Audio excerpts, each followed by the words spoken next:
and retired members of our armed forces, cabinet members, legislators, distinguished guests, and Wisconsinites from near and far. Thank you for taking the time to join us this evening. It's going to be a blast.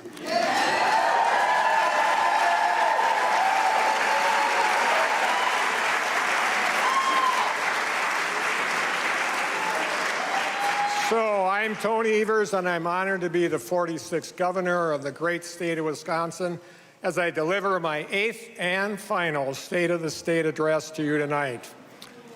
It's true.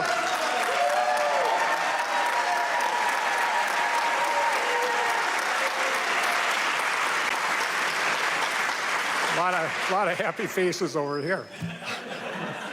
My daughter Katie and my grandson Keaton, as well as my son Nick and his wife Landa, are here with us tonight, and my former kindergarten classmate and junior prom date is also up in the gallery. Kathleen Francis, you never waved.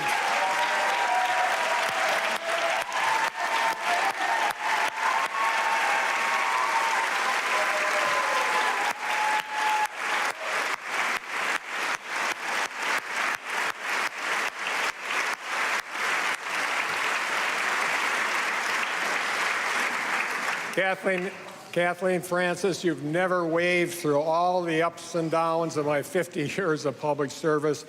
You're a saint. Thank you for being a saint.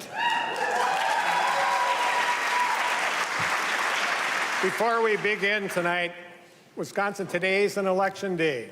If you haven't voted yet in the spring primary, there's still time to get registered and vote. And the good news is, if you go right now to participate in our democracy, you can still catch my full speech afterward on Facebook, YouTube, and probably whatever else kids get their news these days. Polls are open to 8 p.m., so go to myvote.wi.gov, find your place of polling, then grab your photo ID and proof of residence if you need to register, and get out to vote.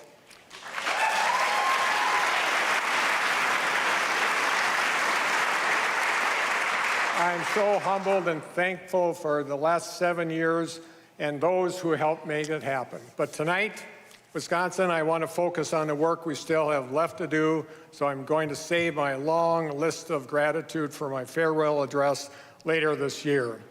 And no, legislators, that doesn't mean my speech got any shorter. In fact, I think it's probably longer.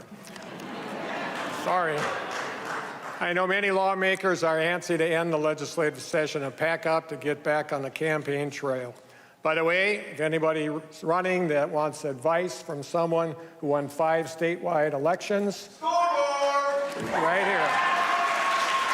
Right here. Folks, I know many of you are up for the election, but here's the deal. After years of delivering historic bipartisan wins for our state, Wisconsinites have high expectations for the work we can do together over the next 10 months, and they should. Just look at what we've accomplished over the last 7 years. My vetoes are often the focus of news coverage and even political criticism. I know Republicans get upset when I use my veto pen to do good things for kids in schools, for example.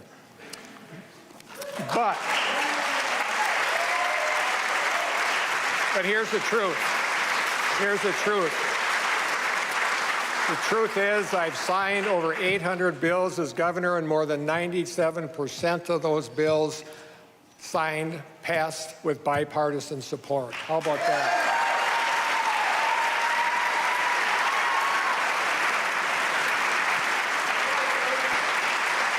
And here are just a few of those bipartisan bills. We improved our justice system, bolstered support for public defenders and DAs, and made the largest addition of circuit court branches in over 2 decades.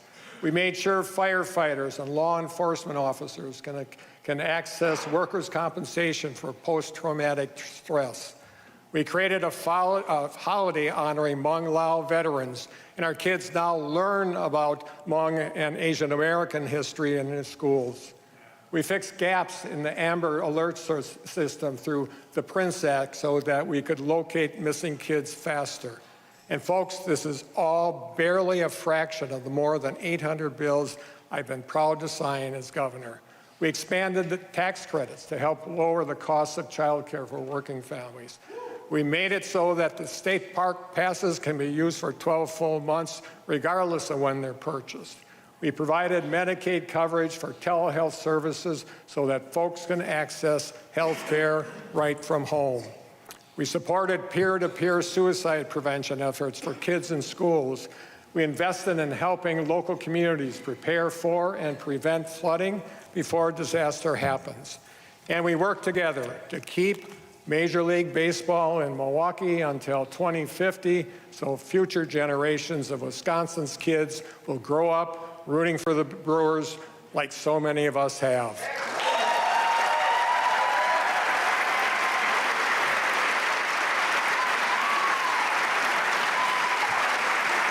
Good work, good work, good work. We've also managed to do all of this important work while still saving where we could and paying down our state's debt. We've saved taxpayers over $600 million by paying off about $3 billion of our state's debt.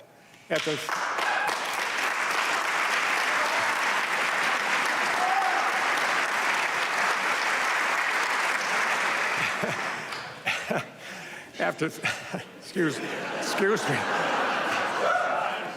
Thank you.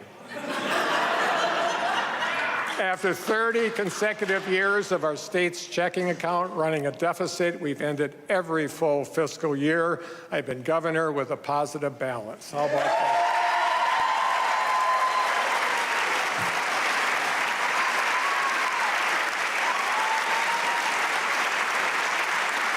That's a good thing. That's a good thing. Thanks to our bipartisan efforts to cut taxes, Wisconsin taxpayers will see over $2 billion in tax relief annually, with most of those cuts going to the middle class. And I not only kept my campaign promise to Wisconsinites that I deliver a 10% tax cut for middle-class families. In fact, middle-class taxpayers have seen an income tax cut of 23%, more than double what I promised.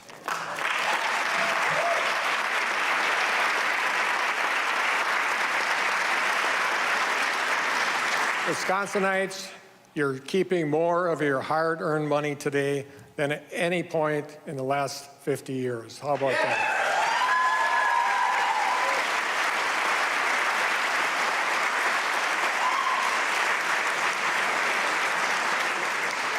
I'm also grateful to the legislature that they supported a key part of my affordability plan last year to help lower monthly energy costs for working families. Because of our bipartisan work, Wisconsinites are no longer paying sales tax on household utility bills, which is expected to save Wisconsinites $178 million over the next 2 years.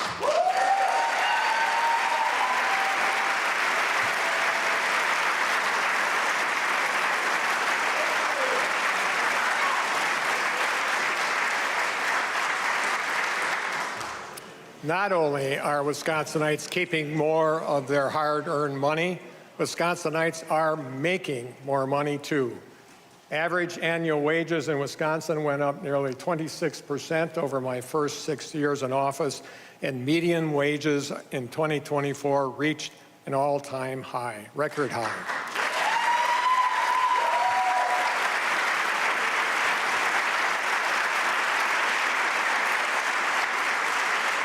Giving working families a little more breathing room in their household budgets is something we've worked on together over the last 7 years. I'm hoping we can continue building on those efforts this session, including reaching bipartisan agreement on a plan to get meaningful resources to our K-12 schools and provide property tax relief at the same time. And it must balance these important obligations a heck of a lot better than the plan Republican leaders sent me this week.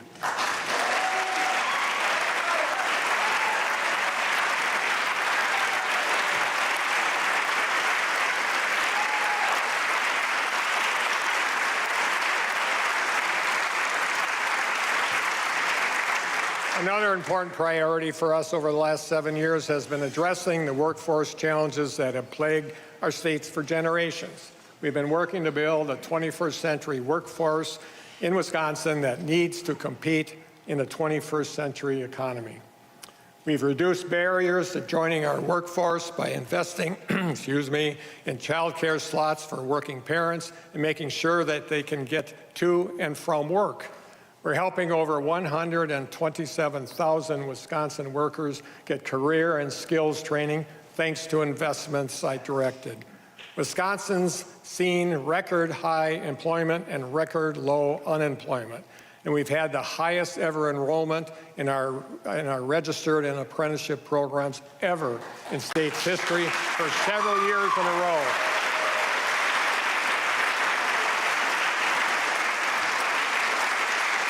And by cracking down worker misclassification, we've made sure over 134,000 workers got the wages and benefits they were owed.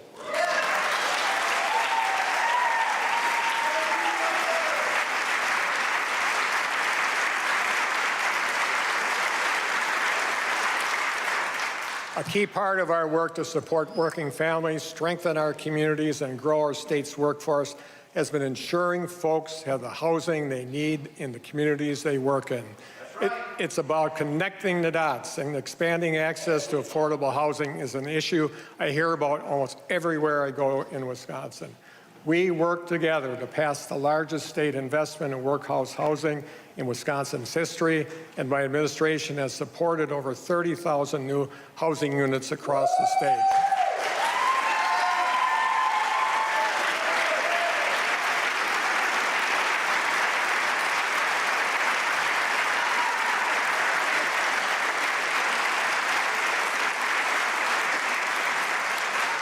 Much like housing, having access to affordable high-speed internet in the 21st century is a necessity, not a luxury.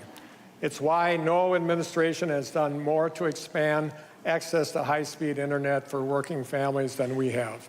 I declared 2021 the year of broadband access and created a broadband access task force. We also created new tools to help folks get connected and find affordable internet options. Thanks to our investments, including federal funding, I directed more than 410,000 homes and businesses across our state will have new or improved internet.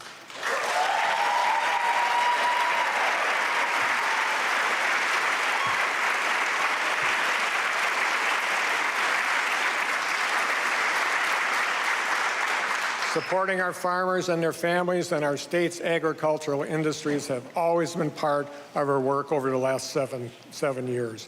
I created the Blue Ribbon Commission on Rural Prosperity and the Office of Rural Prosperity. And we worked together to create the Wisconsin Initiative for Agricultural Exports to increase dairy, meat, crop, and other products exports by 25%. Today, Wisconsin is well on the way to become a top 10 state for agricultural exports after being ranked 13th just a few years ago.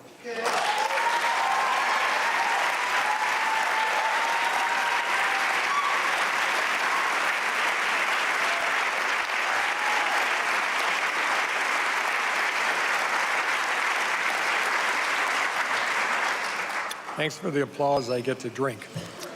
And from our smallest rural towns to our largest cities, after a generation of state government asking local partners to do more with less, we also worked together to approve a historic increase in support for our local communities. Thanks to our bipartisan efforts, Milwaukee is no longer on the brink of bankruptcy, and for state support for most municipalities increased over 20% to help them meet basic and unique needs alike.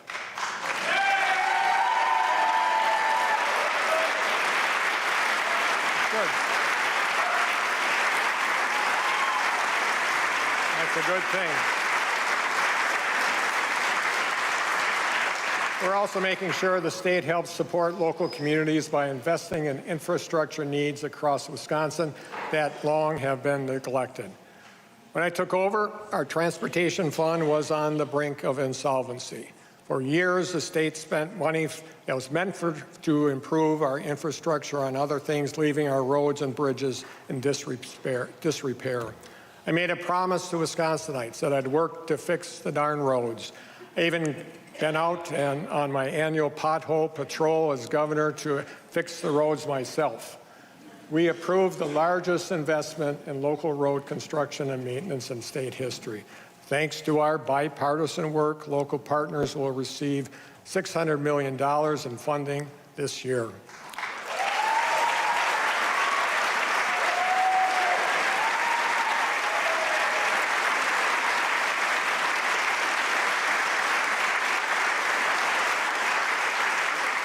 Together, we also created a new agricultural roads program with bipartisan support to make sure our farmers and producers can get their product to market safely and efficiently by improving local road infrastructure across our state. It's already supporting over 90 projects across 48 counties to help improve and repair roads that our farmers, agricultural industries, and rural communities depend on.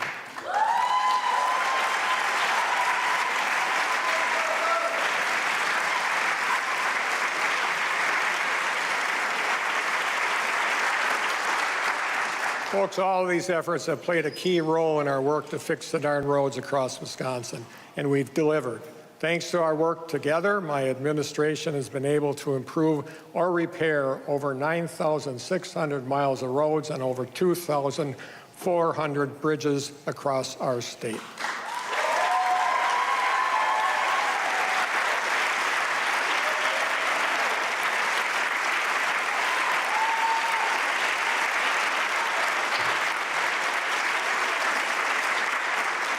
And it's a darn good thing we've been fixing the roads, because under my administration, Wisconsin's been welcoming more visitors than ever before. Investing in our tourism industry has been an important part of our work over the last 7 years, and it's paid off. Wisconsin's travel and tourism industry has been setting records for 3 years running. In 2024, we had a hat trick year. Wisconsin tourism brought in more money, welcomed more visitors, and generated a record high $25.8 billion in total economic impact.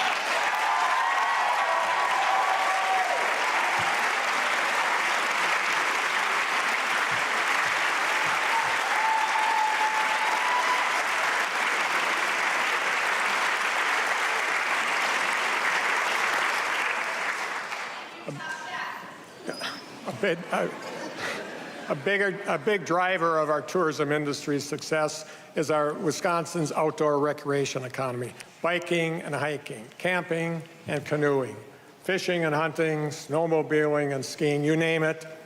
Outdoor recreation is part of our DNA as Wisconsinites. It's also become an $11 billion industry that drives and supports local jobs and economies across our state.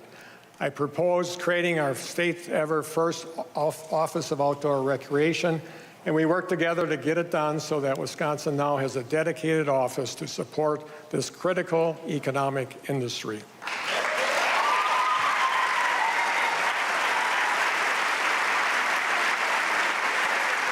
Things are good. Our bipartisan budget last year also improved my request to create a new film office at the Department of Tourism and a new film tax credit program. I'm excited to announce we're launching the new program this week, which will help bolster our travel and tourism economies and bring exciting, creative endeavors right to Wisconsin's doorstep. How about that?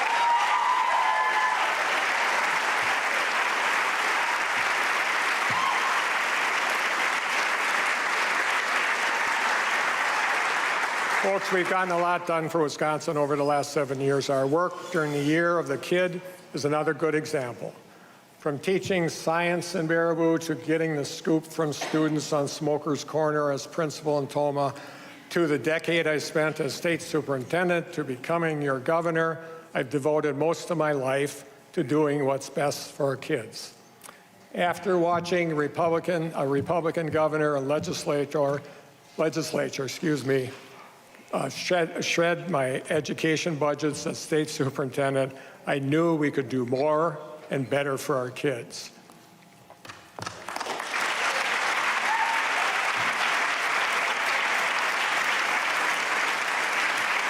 Our kids are why I got into this gig in the first place. So while every year is a year of the kid for me, I declare 2025 the official year of the kid and introduced the most pro-kid budget in state history. And then we went to work. When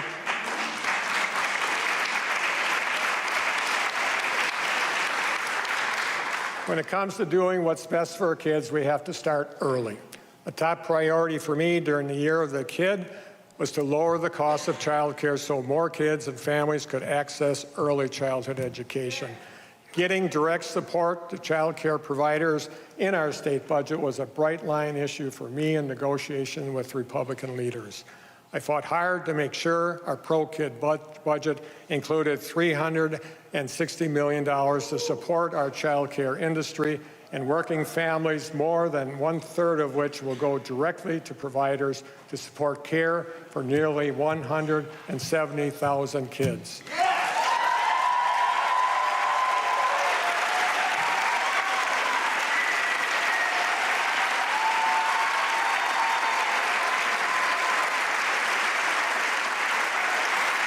Thank you.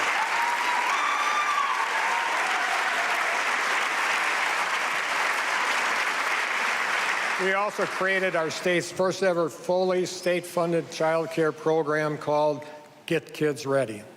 Get Kids Ready is a new first-of-its-kind program in Wisconsin to help give four-year-olds a boost getting ready for kindergarten. So here's how it works. Qualifying child care providers will focus on making sure kids have the academic, physical, and social-emotional skills that kids need to be successful in school. And in return, the state pays child care providers directly for the time kids spent in Get Kids Ready programming, making that part of the day free for families. That's a big deal for Wisconsin kids and our future.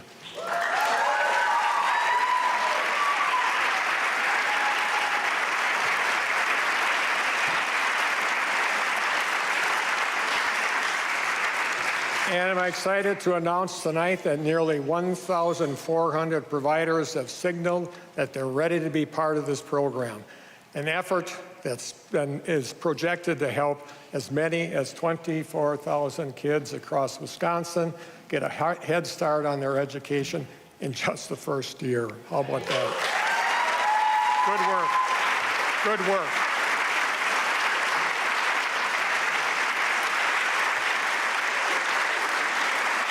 A key part of our work to do what's best for our kids includes making sure our kids can bring their best and full self to our schools and our classrooms. A kid who's hungry or facing mental health challenges isn't going to be able to focus on their studies or their coursework at school. It's why I fought hard to secure $10 million for food security and $30 million to help support mental health resources in schools across our state.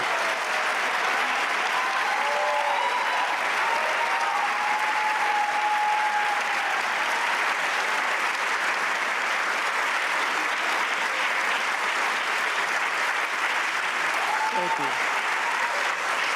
When I delivered my State of the State address last year, I said I'd be asking the legislature to make meaningful investments in public education at every level, from early childhood to our universities. And I made sure that's exactly what our bipartisan budget did. Republican lawmakers who spent the better part of 2 decades waging war on higher education and the Wisconsin idea planned to cut our UW system by nearly $90 million, and that was a non-starter for me and many other people. I fought hard to make sure the final budget I signed included the largest increase for our University of Wisconsin system in nearly 20 years and over $1 billion for UW projects across our state.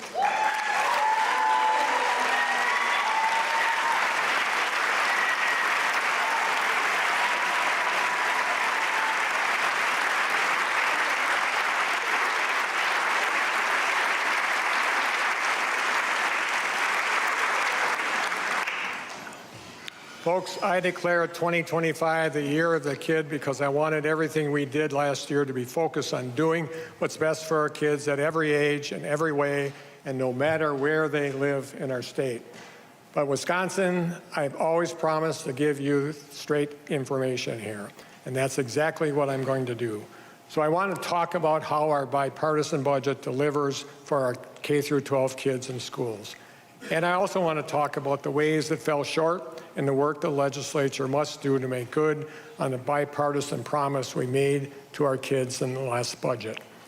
A decade of Republicans consistently failing to meaningfully invest in our kids and our K-12 schools has consequences. Wisconsinites have been going to referendum in high numbers in years, raising their own property taxes just to keep the school lights on. It started long before I became governor. I get Republicans want to blame my 400-year veto for property taxes going up. Why? Of course, it's politics, of course. Republicans running under fair maps need someone else to blame for failing to fund our schools at the levels I've asked them to for about 2 decades of my life. Here's the truth. Funding our schools is a responsibility that the state and local partners share. Local property taxes go up when the state fails to do its part to meet its obligation.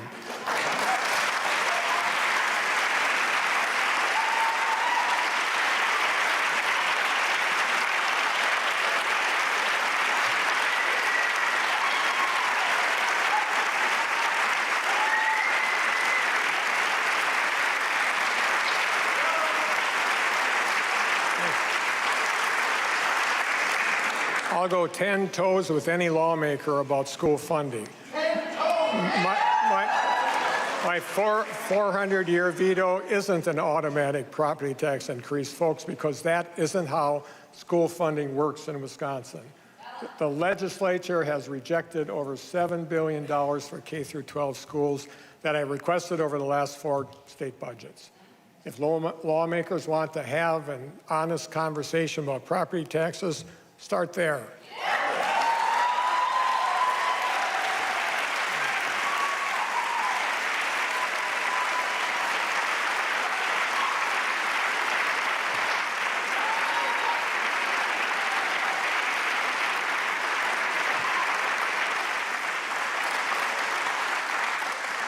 Folks, a decade-plus disinvestment can't be undone overnight, but I've spent the last 7 years working to reverse that trend. We secured an additional over $2.3 billion for our K-12 kids and schools in my budgets. I fought hard for nearly $1.4 billion in spendable revenue we approved in our bipartisan budget negotiations last year. That included a net categorical aid increase that was roughly 5 times larger than our previous historic budget. We also fought for and secured the largest increase in special education reimbursement rate in state's history. We raised the state's commitment to reimburse special education aid at 42% and 45% over 2 years.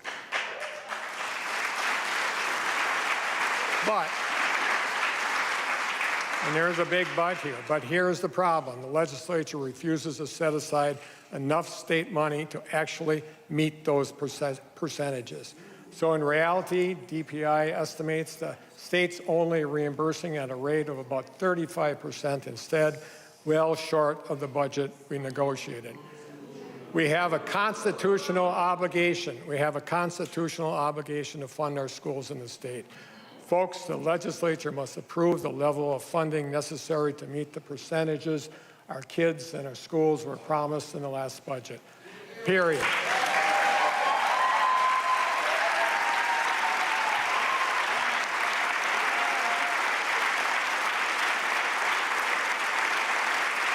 We can get it done. With all the successes that we've had over the last 7 years, Wisconsinites are eager for us to continue our progress. We can't afford for lawmakers to lose focus on the future we've been working hard to build together just because it's an election year. So I know the legislature would rather hit the road and take the rest of the year off, but I'm going to ask lawmakers to stick around until our work here is finished.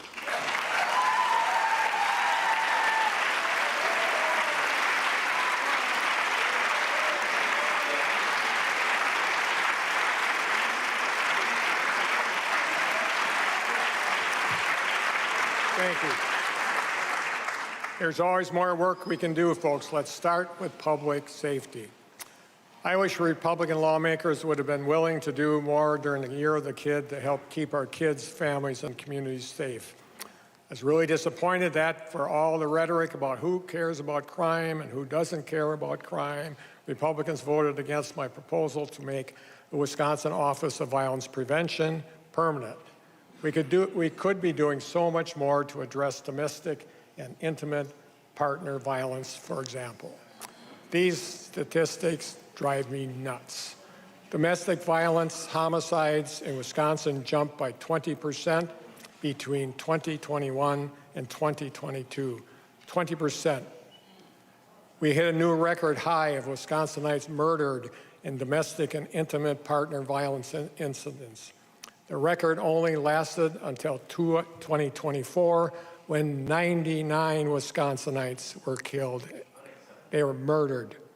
Folks, this trend is headed in the wrong direction, obviously. The legislature cannot find these statistics acceptable. Yet on top of voting not to make the Wisconsin Office of Violence Prevention permanent last year, Republican lawmakers also voted against my request to provide $66 million for the Victims of Crime Act programs, many of which help survivors of domestic violence and their families get on their feet. I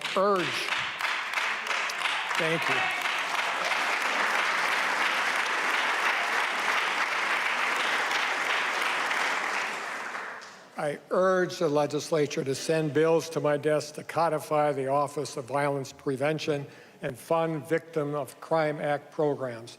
Do this right thing and get it done.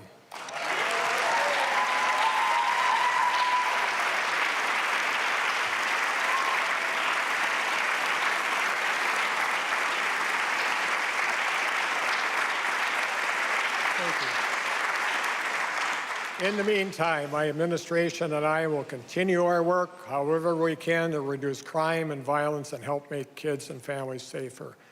So one of the things I'm jazzed to announce tonight is that my administration will be partnering with our own Milwaukee Bucks on a public campaign to help combat domestic violence across Wisconsin. Go Bucks! Go Bucks!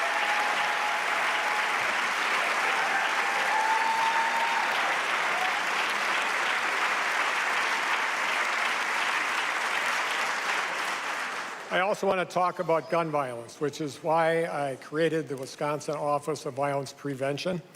The very first special session that I ever called as governor was to ask Republicans to pass universal background checks and red flag laws, two concepts that 80% of our state support. I could spend the rest of my speech listing everything I propose to crack down on gun violence, keeping guns out of the hands of violent people, and making our communities safer. Instead, I've cut to the kicker. All of them went nowhere because in 7 years, there's no issue Republicans have done less about than guns. This much is clear. This much is clear. If Wisconsinites want to get anything done about gun violence, we must elect legislators who will do the damn thing to change it.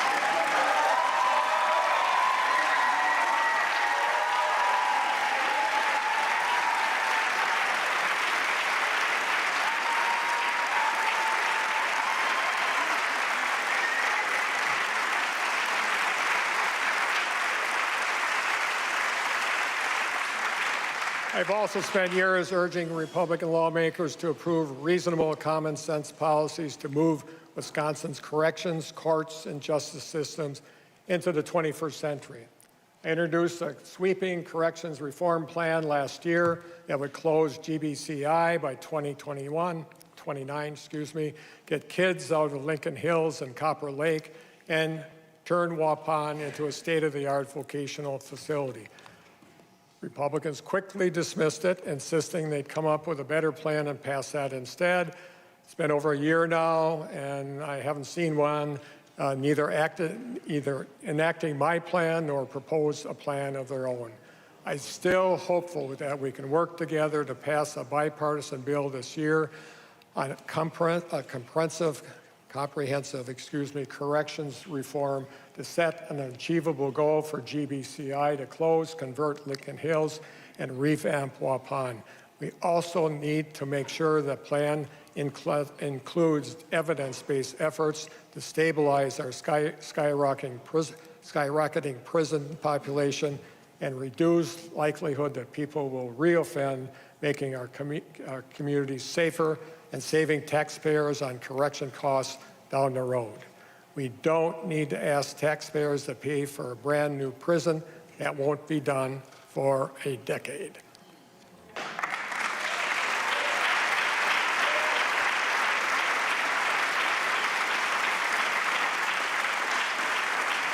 My plan remains the safest, fastest, and cheapest option available. I don't care who gets the credit. It doesn't make any difference. I'm going to be gone in a few months. Let's just get it done, please.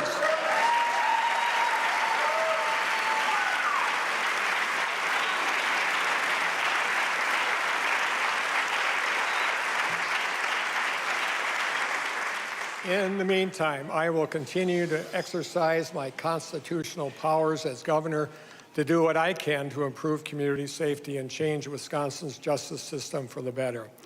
Before I took office, Wisconsin got an F in judicial diversity due to a lack of women and people of color on our bench.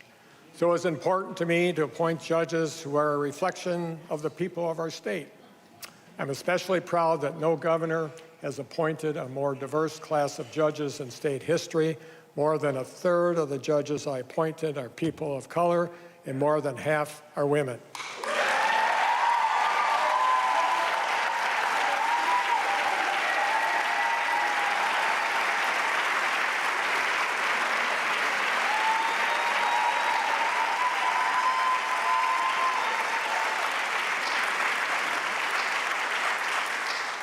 I exercised my constitutional powers as governor to grant pardons for the first time in a generation. A pardon is an official act of forgiveness that signals an individual has paid their debt to society, worked to make amends, and tried to turn their lives around. I've issued more grants of clemency than any other governor. This month, I'll hit 2,000 pardons as governor, and we're not done yet.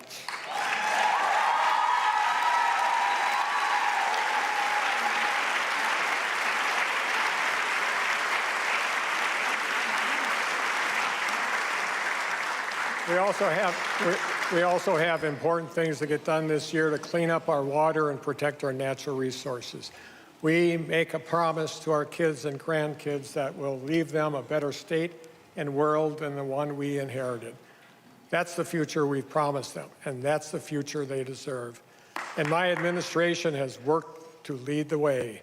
For starters, science and the words climate change have returned to the Department of Natural Resources.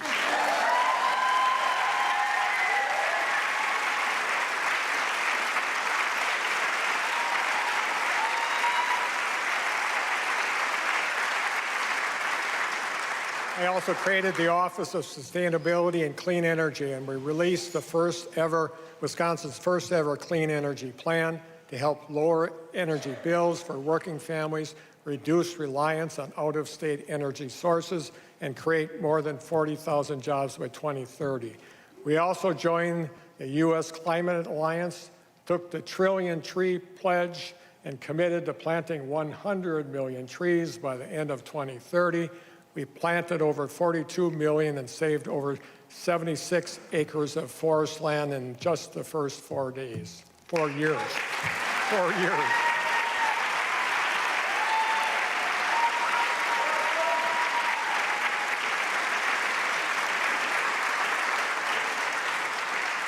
We created a new Wild Rice Stewardship Council to help protect wild rice resources that are culturally significant an important food source for indigenous communities. And we continue to work and learn from the tribal nations of Wisconsin, like Menominee and Bad River Band, who are investing in clean and reliable energy sources to become energy independent.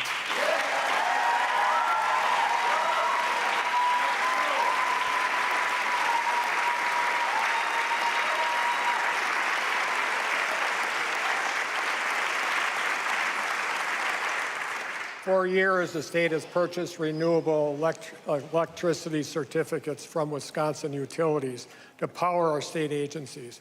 I want to make sure we continue to work towards our clean energy goals. Thanks to the steps I'm announcing tonight, we're ensuring the state will continue doing so long after I'm governor. Tonight, I'm announcing that the state is going to purchase about 225,000 megawatt hours of renewable energy every year for the next 20 years. Folks, just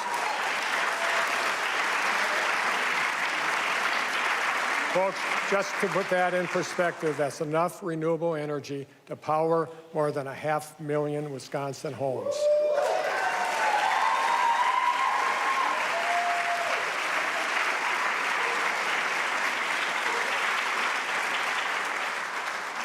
We're also continuing to explore new ways for Wisconsin to be a leader in clean energy. I'm excited to announce that we're going to be partnering with the UW-Madison's Department of Nuclear Engineering and Engineering Physics to study nuclear energy opportunities in Wisconsin. Nuclear energy is the largest source of clean power in our country, and it's a safe, reliable, carbon-free option to power our homes and businesses. This could be a game changer for our state. I'm glad this work has received bipartisan support this session.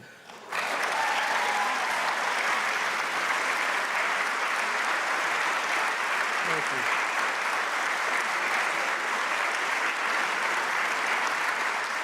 Folks, this partnership on nuclear energy is the Wisconsin idea in action. The Wisconsin idea has always been around harnessing the extraordinary research and innovation that's happening on UW campuses and using it to improve public policy in Wisconsin and beyond. It's why I'm also excited we're continuing the tradition to support small businesses across our state. Our newly created Ignite Wisconsin program is going to make strategic investments to advance startups in our state, targeting sectors to boost our homegrown innovation. This includes connecting the dots to invest in the Wisconsin Fusion Energy Coalition, anchored by UW-Madison's fusion research, so Wisconsin becomes a national hub for commercializing fusion energy.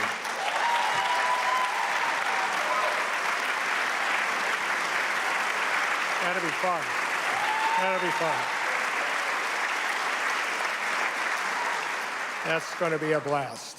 Folks, a key part of our work to build a more sustainable future is building a 21st century workforce to meet 21st century needs. If Wisconsin wants to continue to compete and be a leader in new and innovative industries, we must invest in workforce training to prepare workforce for the future. It's why my administration worked to secure over $7 million to launch a workforce training programs focused on developing our advanced manufacturing and AI workforce in Wisconsin.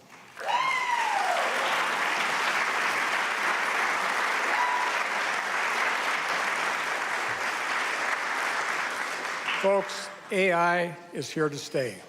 So making sure Wisconsin is prepared to create jobs for the future and meet the rapidly evolving needs of a 21st century economy has to be a top priority. At the same time, we also have to make sure we don't jeopardize the work we have done and are doing to build a more sustainable future for our state. Wisconsin is ready for bold and urgent solutions that will stop treating these goals as mutually exclusive. And that's especially true when it comes to data centers. Ensuring our state is prepared for the 21st century does not mean abandoning all our state's history and traditions. We aren't, and we won't. Wisconsin must embrace a future where we don't have to choose between mitigating climate change and protecting the environment, or creating good-paying jobs and having a strong economy. We must do both. Simple as that.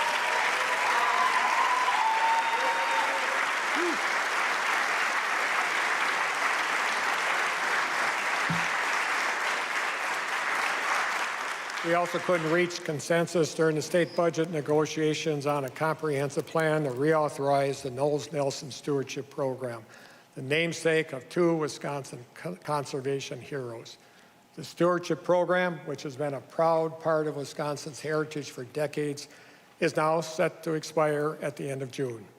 Let's get a bipartisan bill done to reauthorize the Stewardship Program that both supports land acquisition and management of Wisconsin's valuable natural resources and public lands. We have to do this, folks. We have to.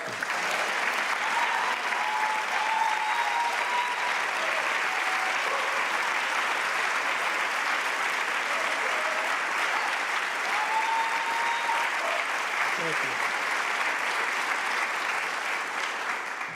I also repeatedly asked the legislature to do more to improve water quality and get contaminants out of, like lead and PFAS, out of our water.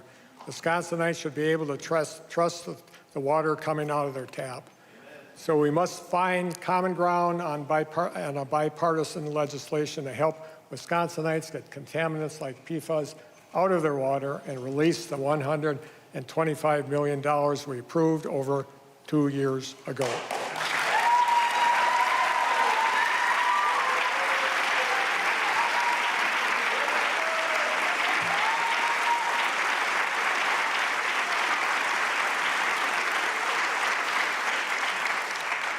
Now, we've gotten a lot done for Wisconsin over the last 7 years, but tonight I don't want to just want to reflect on our work together.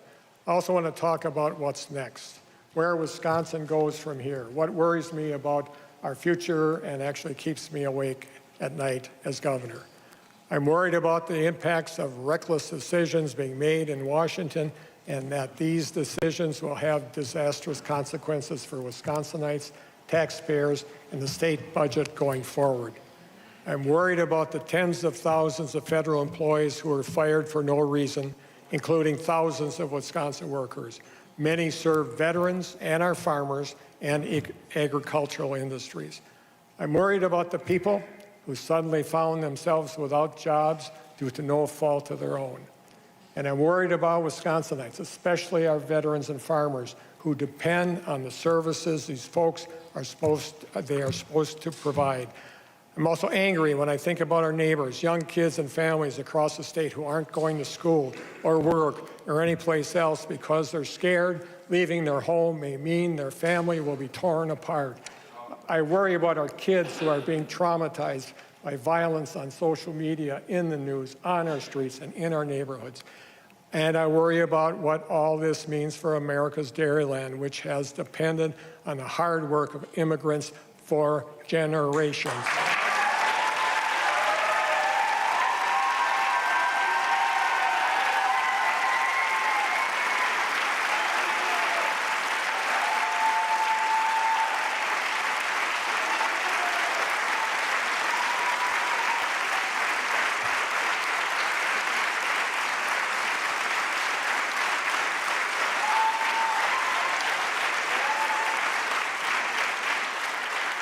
And I'm also worried that even with our successful efforts to help folks make ends meet, Wisconsinites are feeling the squeeze due to tariff taxes and erratic trade wars. Prices are going up on things like school supplies, groceries, clothes, gas, more. Americans last year footed the bill for 96% of the costs from tariffs. I noted earlier that our state has seen historic economic success under my administration with all your help, which has seen a budget surplus and rainy day fund at record high levels. Based on what's coming, I worry how long that will last. I'm worried about the impacts of President Trump's so-called big, beautiful bill. If Republican lawmakers don't approve resources the state needs to keep food share payments errors low, Wisconsin taxpayers could have to pay hundreds of millions of dollars in penalty fees to the Trump administration every year under the BBB. And let me be clear, on top of the more than $284 million we've already estimating Wisconsin taxpayers will have to pay in future budgets. The sooner the legislature invests in food share quality control efforts, the more time the state has to keep food share errors down. It's pretty simple. We can save Wisconsin taxpayers potentially hundreds of millions of dollars in penalty fees a year. We could have to pay the Trump administration if we don't.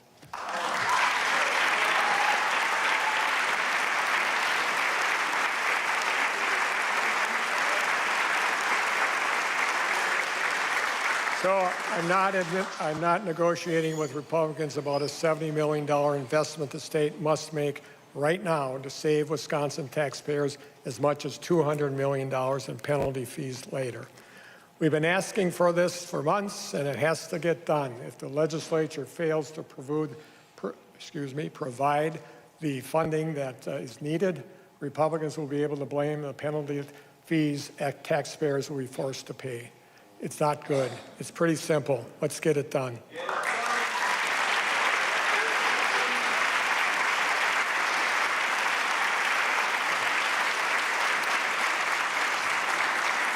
And that's not all that keeps me awake. Healthcare costs are skyrocketing. Wisconsinites already don't feel like they're getting a fair shake when it comes to insurance coverage. And now, because of the so-called big, beautiful bill, over 270,000 Wisconsinites will lose their health care because Republicans in Congress refuse to extend tax credits under the Affordable Care Act that make health care more affordable for millions of Americans. Many are going to be priced out. I talked to Kim, a small business owner in Green Bay, whose health care coverage went up 500% this year. Kim said she had enough money to pay for 1 month of health care coverage, and then she's going to go without. Wisconsinites across our state will be forced to do the same. Congress must fix the health care crisis they've created, or every member of Congress from Wisconsin and beyond who allowed this to happen should be held accountable at the ballot box.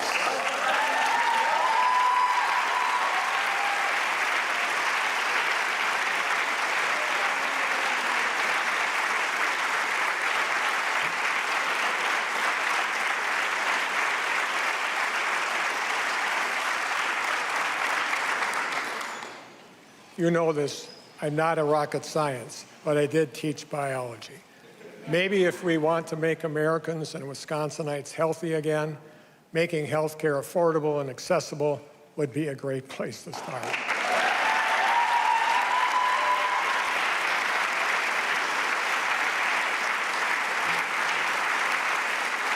We could also start by trusting the science, public health experts and medical professionals who have eradicated diseases and found cures and kept us healthy and safe for decades.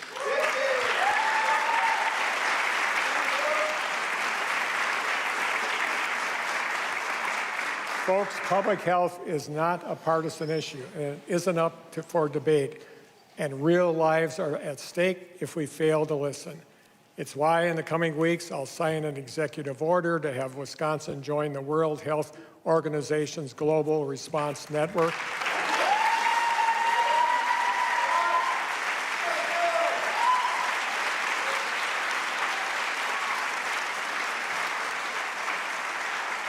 We must do what we can to keep our kids, our families, and our communities healthy and safe. It's as simple as that.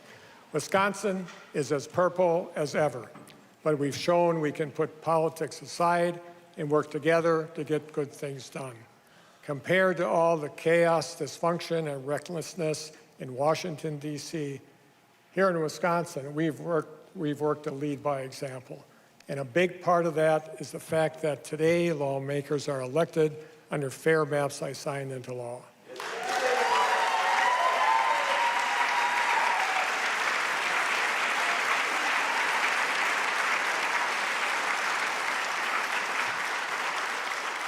But here's the problem, Wisconsin. New maps are redrawn every 10 years.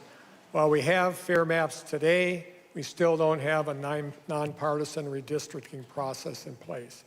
That means there's no guarantee Wisconsinites still have fair maps after the next census.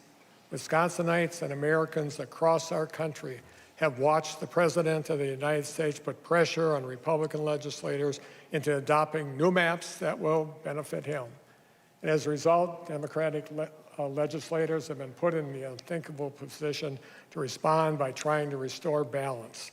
It is crazy. Very few people in this country know what it means to live under some of the most politically gerrymandered maps in Wisconsin, but Wisconsinites do. And they know because they lived it. And we are not going back.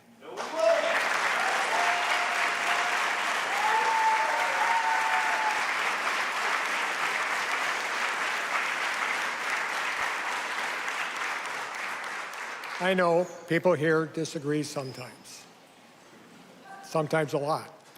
Politics could get in the way of creating a nonpartisan redistricting commission that everyone can support. But there's one thing that we all should be able to do to agree on, which is that politics should stay out of the redistricting from start to finish.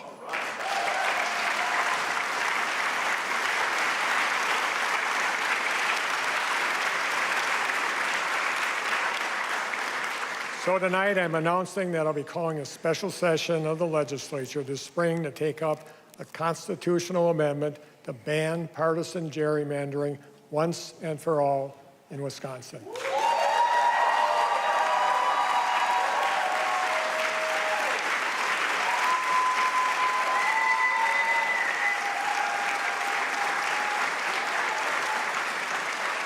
And let me be clear, I hesitate to bring this legislation to special session later this year in August or September or October. Heck, I'm old enough to remember when the legislature was willing to meet in December. I don't know if you remember that. I do.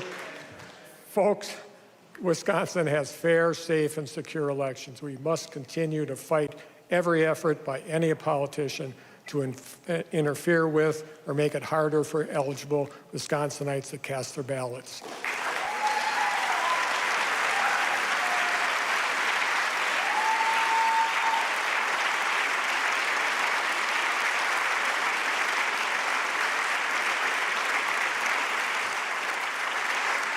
And a big part of the reason we have fair, safe, and secure elections is because of the amazing election officials and poll workers across our state.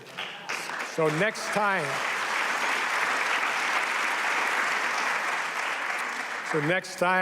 like Kathy and I did today, you cast your ballot, and I hope you did today, thank the folks who's making it happen. Make them.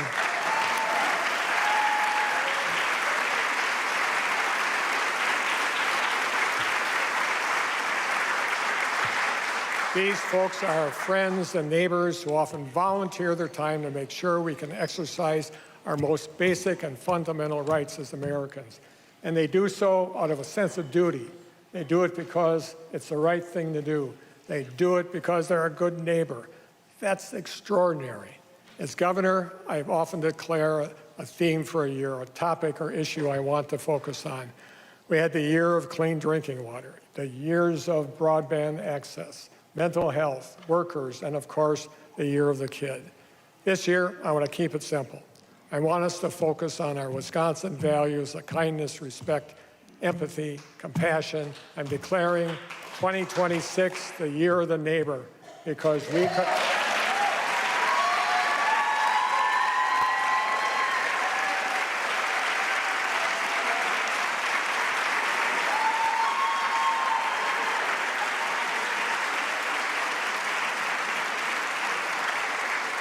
Get to know your neighbors, because we all could use a good neighbor and we could all be better neighbors. And we're going to spend the next year celebrating the neighbors who make Wisconsin a great place it is to call home.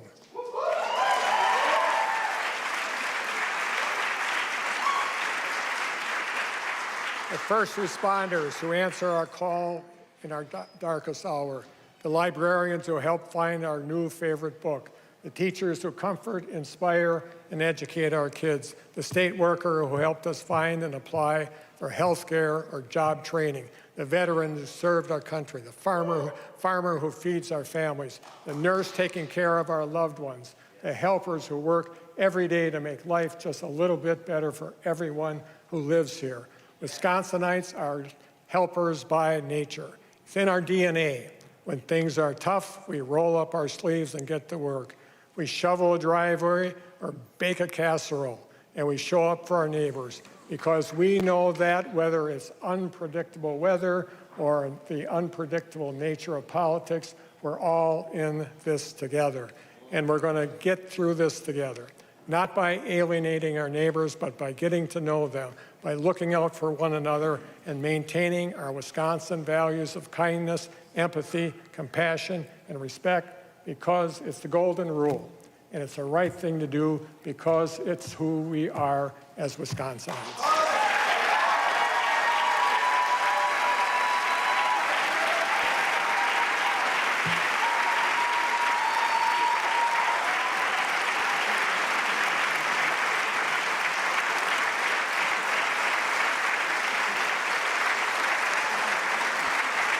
Here we go, folks. I always promise to be a governor who works for all Wisconsinites and who does the right thing when it matters most. I'll never stop working to make good on the promise as long as I'm governor. We have lots of work to do, folks, so let's get back to it. Thank you, and on Wisconsin UW Marching Band, let her rip.